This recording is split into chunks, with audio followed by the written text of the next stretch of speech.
अली गौहर बलोच साहब, आपसे शुरू करना चाहूँगा इस मौजू के ऊपर। आपकी नज़र में वो जो बातें पहले हो रही थी वो लग रहा है वो दुरुस्त थी या नहीं थी, क्योंकि अब पीपल्स पार्टी बड़ी स्ट्रांग पोजीशन में जीपी में बनती जा रही है, लेकिन जो आज़ाद उम्मीदवार आपके हामी थे वो आईपीपी को ज्वाइन कर रहे हैं, तो लग ये रहा है कि नून लीग का पत्ता मुकम्मल साफ़ किया जाएगा जीबी से। और फैसल वाडा जो बड़े मशहूर हैं अपने बयानात के हवाले से, जो मशहूर हैं टॉक शो में बूट साथ लाने के हवाले से, वो ये बात कर रहे हैं कि कुछ दिनों बाद सारे अंदर होंगे या फिर कंटेनर पर होंगे।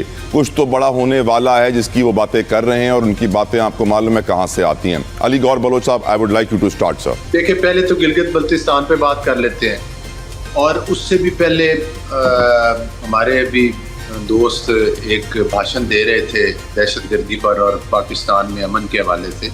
मैं उनकी खिदमत में तो सिर्फ ये गुजारिश करूँगा कि अगर लोग पाकिस्तान में 9 मई के वाक़यात करें, जो कि दुनिया की किसी खित्ते में नहीं होता कि आप अपने मुल्क की तनसीबात के ऊपर जो है वो हमला आवर हो जाए। अगर आप बार बार एक सूबे के सरकारी वसाइल लेकर, कील वाली लाठियां लेकर, नाजायज़ असला लेकर, आंसू गैस के शेल लेकर आप बार बार जो है वो पाकिस्तान के कैपिटल के ऊपर हमला आवर हों और उधर आकर पाकिस्तान के अमन को सोबताज करें, तो फिर उसके बाद आप समझ लें कि स्टेट आपके आगे लेट जाए, तो ये आइंदा भी नहीं होगा। बिल्कुल ठीक है। मेरे सवाल तौर पर जो कुछ कश्मीर में हो रहा है उसके ताने बाने भी बिल्कुल जो है वो जो आपकी मुखालिफ कुव्वतें हैं उनके साथ मिल रहे हैं, वो किससे ढकी छुपी बात नहीं है। और जाहिर है कि कोई किसी पार्टी को भी, किसी गिरोह को और किसी जत्थे को ये हक नहीं है कि वो पुरतशद्दद वाक़यात करके अपने मुतालबात को मनवाए। अगर किसी ने आना है तो वो वोट के ज़रिए आए, असम्बली के अंदर आए, उसके बाद जो मर्जी तरमीम कर लें। उन लोगों का तो ये भी मुतालबा है कि वहाँ से एक जो उनके शिके थी उसमें थे, इसमें से पाकिस्तान का नाम जो है वो निकाला जाए, जिसमें था कि हम पाकिस्तान के वफादार रहेंगे और मुखलिस रहेंगे। लेकिन बातें खैर आज वो टॉपिक नहीं है, तो आगे चलते। मैं ये गुजारिश करूँगा कि गिलगित बल्तिस्तान में जाहिर है कि बिल्कुल राना सनाउल्लाह साहब ने बयान दिया, गालबन 2 अरकान या कितने थे जो PMLN क्लेम करती थी कि ये हमारी सपोर्ट की वजह से जीते। वो आज़ाद कॉन्टेस्ट कर रहे थे लेकिन PMLN ने सपोर्ट किया। बिल्कुल ये फैक्ट होता है, हर बंदा चाहता है कि वो उसको कोई जो सियासी बंदा इलेक्ट होकर आता है कि उसको कोई वजारत मिल जाए, कोई चांस मिल जाए।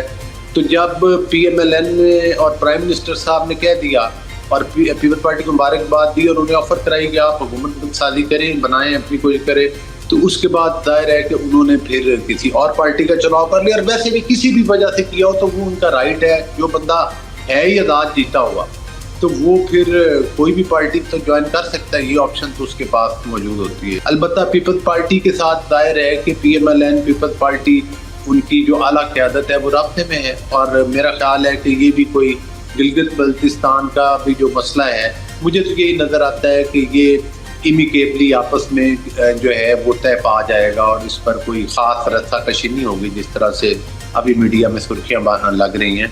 ज़ाहिर है जब तक गवर्नमेंट नहीं बनती, किसी के पास भी सिंगल मेजॉरिटी नहीं है, तब तक चे में गोइयाँ बातें तबसरे वो आप नहीं रोक सकते। जहाँ तक वाडा साहब की आपने बात की, जाहिर है कि वाडा साहब का मैं तो स्पोक्स पर्सन नहीं हूँ कि मैं उनकी वजाहत करूँ। उनके जो दिल में आता है वो बयान फरमा देते हैं। आगे आगे देखिए होता है क्या। बानी PTI के खिलाफ अदम एतमाद की तहरीक आई थी, मैं आज भी कहता हूँ वो एक आइनी तौर पर आइन महसूस है। हमारी हुकूमत इत्तेहादियों की है, मरकज में नंबर ऑफ गेम पूरे हैं। अगर किसी ने शौक पूरा करना है तो वो जरूर करे। बिल्कुल तो इससे इस पर कबल अज वक्त बातें करना, या मैं समझता हूँ कि उस पर तबसरे करना, ये उन बातों को जरूरत से ज्यादा इंपॉर्टेंस देने। बिल्कुल ठीक। आमिर मुगल साहब, आपकी नज़र में GB के अंदर क्या हो रहा है, कश्मीर के अंदर क्या हो रहा है, और ये जो बातें कही जा रही थी कि सब सेटिंग है, पीपल्स पार्टी को GB मिलेगा, AJK नून को मिलेगा, क्या आपको लगता है ऐसा ही है सर? देखिए, मैं माफी चाहता हूँ तला भाई, मैं अपनी बात थोड़ी सी कंप्लीट कर लूँ। मैं आपसे कह रहा था कि हम अमेरिका और ईरान की साजिश तो करा रहे हैं। पाकिस्तान में अब न्यू नॉर्मल हो गया है। जो अपने हक के लिए निकले, जो आपकी जुल्म के खिलाफ निकले, जो इनजस्टिस के खिलाफ निकले, जो महंगाई के खिलाफ निकले। आप यही कहना चाह रहे हैं ना कि वो बच्ची अगर ऑस्ट्रेलियन ना होती जिसको CCD ने गोली मारी है तो शायद आवाज ना उठती, खामोशी छा जाती। तो तला जदोई साहब 2500 बंदे मार चुके हैं ना पहले। अली गौहर बलोच साहब 2500 बंदे CCD मार चुका है, पर इतना शोर नहीं हुआ। और ह्यूमन राइट्स वालों ने भी कह दिया था बहुत कुछ, लेकिन इतना शोर नहीं हुआ। उनके जो सरबराह थे वो किसी के पास माफी मांगने नहीं गए थे। देखिए, तो मुल्क है वो कौमें है, वो मुल्क है, उसके लिए ऑस्ट्रेलिया का वीर खड़ा हो गया। उसने कहा भाई हमारी बच्ची क्यों मारी आपने? आज उनका सीसीडी का सरबराह भी माफिया मांगता फिर रहा है, सारे माफिया मांगते फिर रहे हैं। इससे पहले आपने 2500 लोग मार दिए, माफी मांगी कभी इन्होंने? किसी से माफी नहीं। अगर जहां अदालतों का वकार हो, जहां निजाम अदल हो, वहां आप अदालतों की बात करते हैं ना आमिर भाई। हाँ, तो ये तो मतलब है आपके पास अली गौर बलोच साहब, मेरी आपसे गुजारिश है, आप अपने जो आपके बड़े हैं उन्हें बोले कि भाई आपने जैसे कैसे 2 ताई अक्सियत ले ली, आपने सूबे में भी ले ली, वफाक में भी ले ली, वो अच्छी सी कानून साजी करके आप फिक्स करें। तो मुझको वो हम ये तो नहीं कहते कि किसी ने वक्त कम है मुगल साहब, सॉरी। बिल्कुल ठीक मुगल साहब। सेनेटर साहब आपकी तरफ आना चाहूंगा। सेनेटर साहब आपकी राय जीबी पर, आजाद जम्मू कश्मीर पर और ये जो सूरत हाल है जो कहा जा रहा है सेटिंग वाली, इसके ऊपर हुजूर। पहले मैं एक चीज क्लियरिफाई करूंगा। उन्होंने सलाला के हवाले से बात की कि सदर जरदारी सदर थे और उन्होंने कुछ नहीं किया। मेरे ख्याल में इनको हिस्ट्री का पता नहीं है, ये चीज़ों को भूल जाते हैं।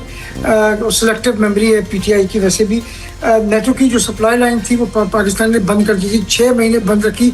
जब नेटो और अमेरिका की तरफ से माफ़ी आई, उन्होंने माजरत की, तब वो सप्लाई लाइन खोली गई थी। पीटीआई का मसला ये है कि सिलेक्टिव मेमोरी होती है। बिल्कुल। और जब ये खुद जाते हैं 1 घंटे आधे घंटे की मीटिंग करने के बाद आते हैं और कहते हैं कि जी मैं एक दूसरा वर्ल्ड कप जीत के आ गया हूँ। मैं एग्री करता हूँ सर, पीटीआई से गंदा कोई है ही नहीं। अब मेरे सवाल का जवाब दे दें। अच्छा जी, अब आप बात करें जीबी की। देखें जीबी के अंदर पीपल्स पार्टी को एक वाज़ेह अक्सरियत हासिल की। असल मसला ये है कि ये जो क्रिएट की जाए, ये जो 4 लोग जिन्होंने ज्वाइन किया है एक ऐसी पार्टी को जिसकी कोई बुनियाद ही नहीं है गिलगित बल्तिस्तान में, जो तमाम सीटें जो उन्होंने खड़े किए थे, लोग इस ख्वाहिश के साथ कि शायद एक आध सीट मिल जाए, एक सीट जो जीत नहीं सके, उनमें ये 4 लोग शामिल हो गए हैं। और असल इशू ये है कि जो भी वहाँ हुकूमत बने उसको डिपेंडेंट कर दो इसी किस्म के इंडिपेंडेंस के ऊपर, जब दिल चाहे आप उसको उसके साथ छेड़छाड़ करना चाहो तो आप कर सको। और तो वो बेसिकली हमें जहन में रखना चाहिए। गिलगित बल्तिस्तान में पीपल्स पार्टी के पास वाज़ेह अक्सरियत और गिलगित के अवाम ने पीपल्स पार्टी के हक में फैसला दिया है। अब आ जाए हम आज़ाद कश्मीर के बारे में। देखिए, आज़ाद कश्मीर एक बहुत सेंसिटिव इशू है। उसके हवाले से बात करते हुए हमें बहुत केयरफुल होना चाहिए।